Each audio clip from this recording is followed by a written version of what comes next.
Hey guys, welcome or welcome back. I'm Rachel. I'm so glad you're here. Guys, I go on vacation for 1 week and all the interviews happen. I just want to put a little disclaimer in here that everything that I'm saying in this video is for entertainment purposes only, to be taken for a grain of salt. Do your own research, form your own opinions. But I didn't miss the ones that Amber Heard's doing on NBC. Her first installment of the 3-part series came out, and I do want to do a little my thoughts on that. So Amber Heard spoke exclusively with NBC about the recent verdict in she and Johnny Depp's defamation case. In case you've been living under a rock or you simply just do not care, a jury unanimously found that Amber Heard defamed Johnny Depp and they awarded him over $10 million. The two were in court over a 2018 op-ed that Amber Heard wrote for the Washington Post as part of the Me Too movement. In this editorial, she had insinuated that Johnny Depp abused her. She didn't use his name directly, but who else was she married to during the time that she claimed the abuse happened? And these claims Johnny Depp has adamantly denied since the beginning. Okay, there's going to be a lot of me blathering on in the next few minutes, but I promise you it's important, so bear with me. This trial took place in Virginia. I think it's because they were trying to find a impartial third party type of place to hold the trial. The people that were chosen for the jury were told that they could not research the case outside of the courtroom. They were not to be on social media, not to be influenced by any outside sources. However, they weren't sequestered to that, which basically means that they weren't cut off from society or in a secret location where the only people they were surrounded by were themselves. So there was a possibility for them to be influenced by outside sources, but they were told not to do so. And I think that Amber Heard and her attorney both implying that they were influenced by outside sources is kind of insulting to the jurors. I'm pretty sure that the people chosen for the jury were selected very carefully and took their duties as jurors very seriously, especially since they had given up a month of their life to sit there and listen to this. A lot of it that was broadcasted that I watched, I could at least watch after it had posted and skip through a lot of it. They had to sit there literally for 3.5 weeks and listen to all that nonsense. It may have even been longer.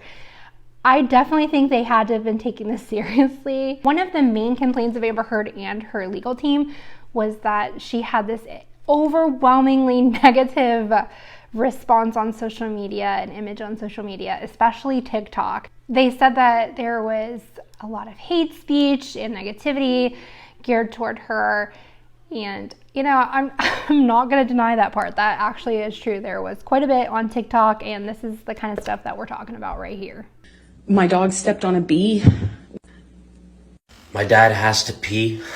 My mom's stuck in a tree. My squirrel got bit by a flea. Without my glasses, I cannot see. And I was walking out of the bedroom, slapped me across the face. I turned to look at him. And I said, "Johnny, you hit me. You just hit me."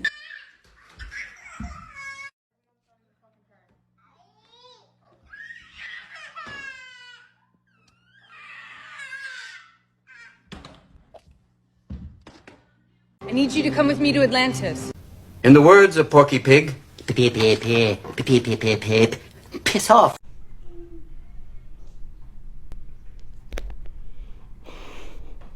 So there was an interview while I was on vacation last week of Elaine Bredenhoff, which I'm probably saying her name incorrectly, slightly subconsciously on purpose, because I was so annoyed that she couldn't seem to say Vasquez correctly.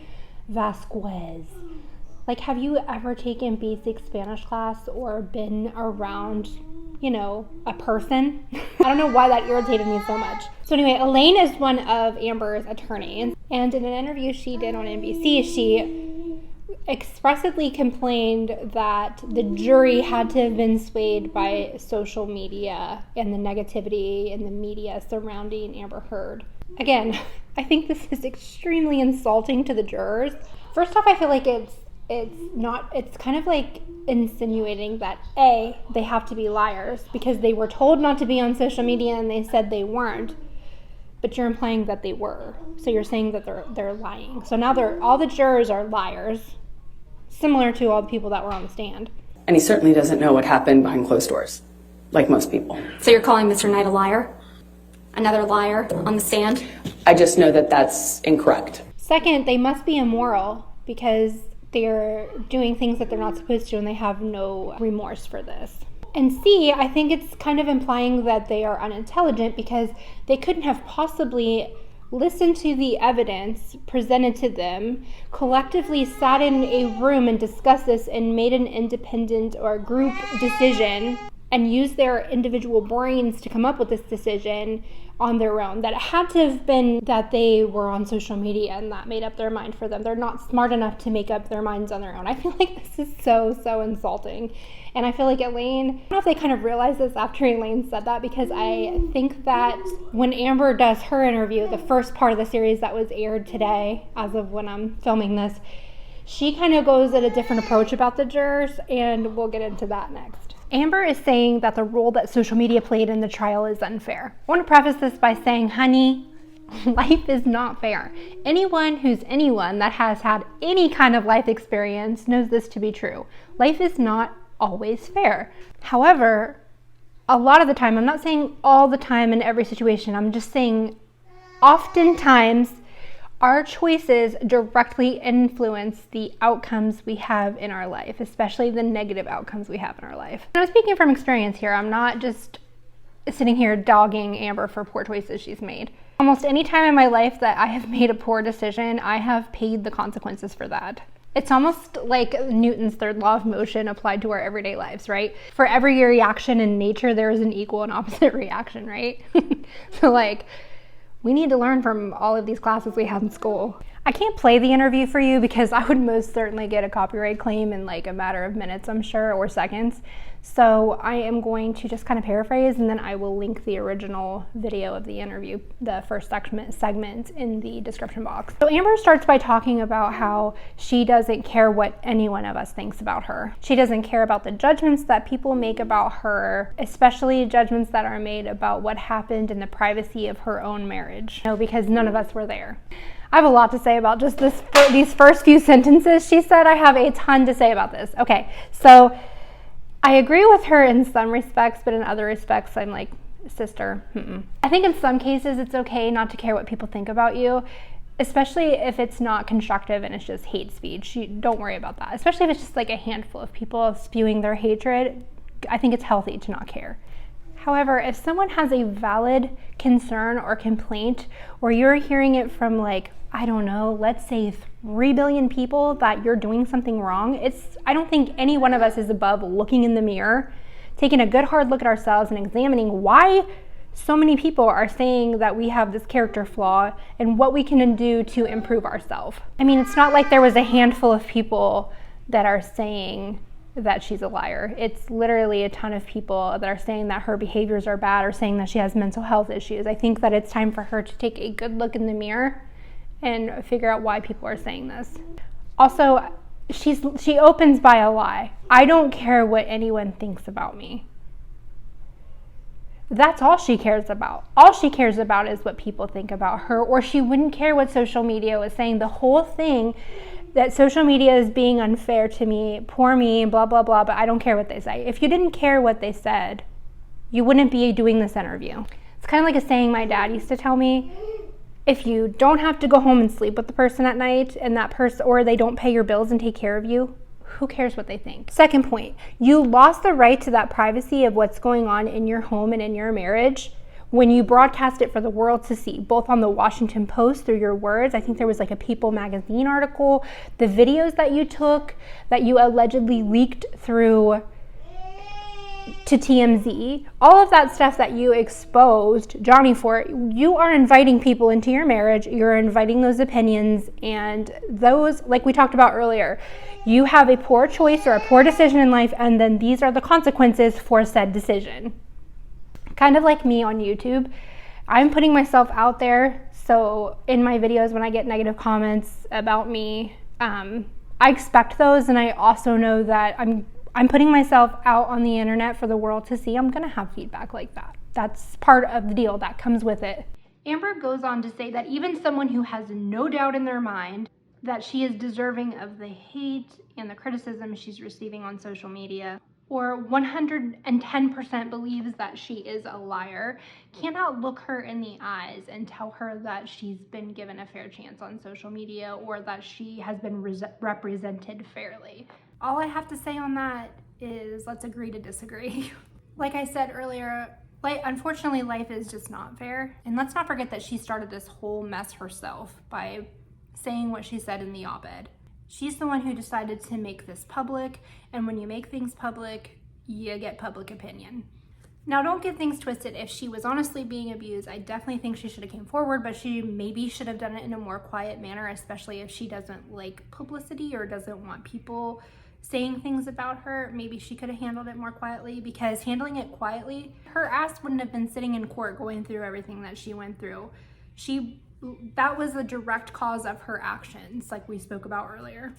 I think had she truly been abused, that if she would have handled this in a less showboaty fashion, trying to jump aboard the Me Too movement, or trying to gain publicity from these articles that she wrote, she definitely wouldn't have gone through all the hardship that she ended up going through and that she's still receiving. And I don't think we should be showing her hate. I don't think we should coddle her either. I just think that, our words carry weight and we should kind of treat others how we want to be treated. I'm not saying you have to agree with her or coddle her. I'm just saying, don't threaten to put her baby in a microwave. Maybe not say that. And I want to speak about freedom of speech here for a moment. She's saying that she doesn't have freedom of speech. We all have freedom of speech. However, with freedom of speech also comes consequences of what we say. I can say whatever the hell I want to say, but I might receive some kickback, or if I'm speaking about something that is untrue, I will be told that that's not true. But I can say whatever I want. We live in a country where we can say whatever we want. Sometimes there's just consequences for that freedom. On the jury's verdict, Amber speaks about how she doesn't blame the jury. She says they sat through 3.5 weeks of listening to Johnny's paid staff talk about her credibility and how no one can believe a word that comes out of her mouth. And in her own words, how towards the end of the trial, a bunch of randos or random people were just getting up there and saying things about her, people who don't know her. She goes on to say that she doesn't blame the jury because Johnny is a beloved character and a fantastic actor. He also goes on to say that just because he is such a great actor and has been beloved in the characters that he has portrayed on TV, that people honestly feel like they know him. This is what I was speaking about earlier. She took a different approach than her legal team, Elaine. In my opinion, she took a manipulative approach, which doesn't surprise me. Honestly, I really don't understand. I'm not trying to be sarcastic here. I do not understand how anybody believes her or doesn't see through the manipulation at this point. I don't know if it's naivety or if it's just a lack of experience with people like that in their life. Maybe they've been so blessed in their life that they've not had to deal with a manipulative person before. I grew up with an uncle who was a drug addict, and I love him to pieces, but he was a manipulative SOB and anything he could to get what he wanted, which was money for drugs. So I think in my case, I can see right through this. That statement about the jury, it's almost like, look at me, I'm so noble and compassionate that I don't blame the jury, because they were tortured for 3.5 weeks, being told by people that they can't trust me. And that had to have been hard to hear, all of those lies. And they were just so enamored by Johnny that they couldn't help but believe him. I think she's continuing to feed the narrative here that she had in the op-ed about these powerful men who are above the law that get away with it. And there are people like that, but I don't think that this is true in this case, and that's just my opinion. I believe that she tried to use other victim stories of how these powerful men had gotten away with victimizing women for years because they were kind of protected by their inner circle. And I think she tried to use that with Johnny. Like, he's a powerful man, these paid employees, they feel like they have to speak out on his behalf in a positive way of him. I feel like she's trying to paint herself as this innocent victim, this poor me, I'm just a small woman, and this happened to me. And I really had to see through it. And if I had one message to give Amber, it would be, honey, there is more to be said for honesty than what you might think. I think instead of continuing this charade like you are on these interviews, if you would have chosen these interviews as a chance for you to say something honest for once and from your heart instead of this terrible acting job that you're doing, if you would just speak on the fact that even if you would take part truths and be like, I think we were both to blame, some ownership of what happened, you would get a lot farther in this life. I think if she owned her mistakes, got the help she needed, whether that be therapy, alcohol therapy, drug rehab, not saying that Johnny doesn't need to do those things as well, I'm just speaking on Amber right now. She got counseling, maybe treated for her medical conditions, taken her medication regularly. I know that was a big thing with my uncle when he was on his medications. He was a great guy. And maybe being in a controlled environment where she can get started on those medications and they can get her stabilized. I think people will be a lot more forgiving of someone who owns their mistakes and gets the help they need instead of continuing a charade.